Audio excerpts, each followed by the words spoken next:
कविता शीर्षक धर्म का दीप जाति की राख। धर्म खड़ा है मौन बना, भीड़ में आज अकेला है। लाठी थामे सत्ता बोली, अब तू वोट का चेला है। धर्म यहाँ सब दीप सम, आंधी से जो कांप रहा। नीति विवेक का तुलसी वन, अब खुद ही अब दग्ध रहा।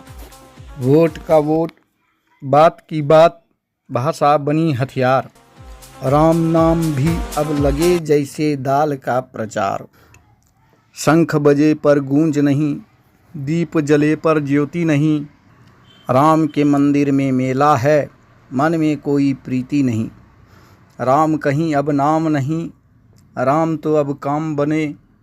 कृष्ण भी केवल घोषणा है, रास नहीं अब थाम बने। राजनीति ने वस्त्र चुराए, अब धर्म नग्न खड़ा है। जाति की राख में जलता दीप, ना चिन्ह बचा ना बिंदी। मत बनो ब्राह्मण या यादव बनो संतान सनातन की। भेद मिटाओ दीप जलाओ, यह वाणी है गीता वचन की।